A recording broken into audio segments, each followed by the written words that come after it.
Hi guys, Irina here and welcome back to my channel where I review everything tech.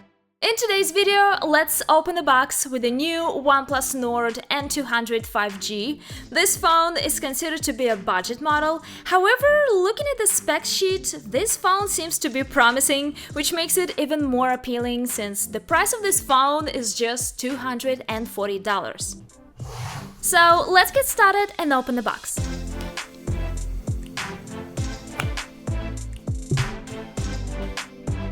The OnePlus N200 comes in only one finish, at least at the moment, and this color is called Blue Quantum. Looks beautiful.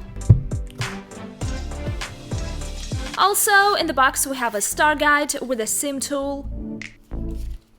Then we have a charging cable, and this is a USB-A to USB-C cable.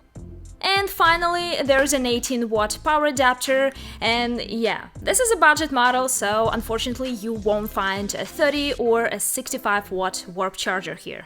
It's important to note that this phone has a 3.5mm headphone jack, which is quite a rare thing these days, and I know that many people still prefer using their favorite wired headphones, so if you're one of them, keep this OnePlus model in mind. We have a 6.49-inch LCD display on the OnePlus N200.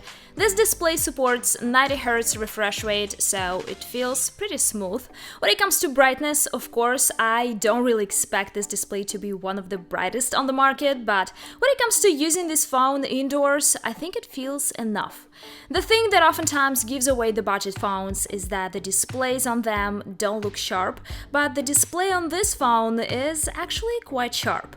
Of course, it's not as sharp as the one on the OnePlus 9 Pro, but for a $200-something phone, I think it's really good. Let's look at some display features that we have here. Of course, we have the adaptive brightness. Honestly, I hate it. I always disable it on all of my phones. Just curious, does anyone ever use it? And then we have some display features that we also have on the most expensive model at the moment, the OnePlus 9 Pro, such as the color balance. And actually, I want to make it warmer since the default display colors seem too cold for me. Then, as you can see, we get a few modes here. Vision comfort that makes the screen look much warmer and more comfortable for your eyes. Then we have the reading mode, which makes the colors less saturated, letting you choose between the chromatic or the mono effect. And finally, we have the dark mode. Now let's talk about the camera setup of this phone. We have three cameras here, the main camera, the macro camera, and the monochrome camera. So there is no ultra-wide camera on this phone. And honestly, while the macro camera can come in handy at times, I'm not so sure about the monochrome camera. Yes, if you feel creative, you could take some monochrome photos. However, honestly, I don't think it will be much of practical use for an average user. But let's take a look at some photos and videos I've taken with the OnePlus N200.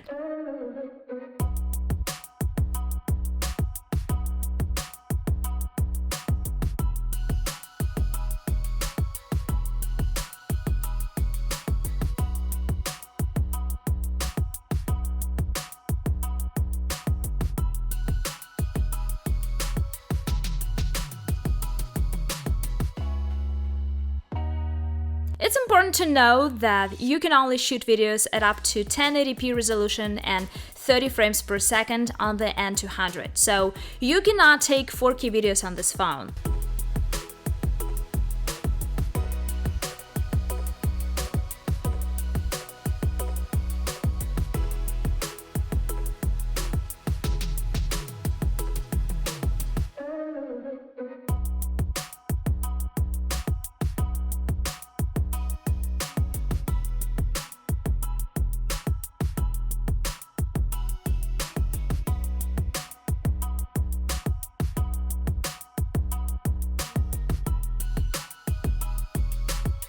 When it comes to biometrics and security features, we have a side-mounted fingerprint sensor on the power button on the right, and if you ask me, this is definitely one of my favorite locations for a fingerprint sensor since it's super comfortable, especially if you're righty. And also, we have a face unlock on the N200. Now let's talk about the battery of this phone. We have 5000 mAh on the OnePlus N200. Sounds promising, but I need to spend more time with this phone to actually see how good the battery life is on this device. The OnePlus N200 does not support wireless charging, and speaking of charging, let's do a quick charging test. And I'm gonna use this 18-watt power brick and the cable that I got in the box. My phone died, so it's completely off. And let's go. In 1 hour, we get 55%. 30 minutes later, we have 77%. In 2 hours, we get 93%. And finally, it takes 2 hours and 35 minutes to fully charge the OnePlus Nord N200. The OnePlus N200 runs on Snapdragon 480 5G, and right away I can say that this phone feels a bit laggy at times. We'll see if the situation will change with the new software updates, as it often happens, so I'll talk about all the details and gaming experience in my comprehensive review. This phone comes with 4GB of RAM and 64GB of expandable storage, so the good thing is that you can bring it up to 256GB. So these are my initial thoughts and impressions about this phone. I'll go into more detail in my comprehensive review. By the way, let me know guys if there is something specific you want to know about this phone. Let me know in the comments and I'll cover it in my review of the OnePlus N200. Thank you so much for watching and see you in the next video.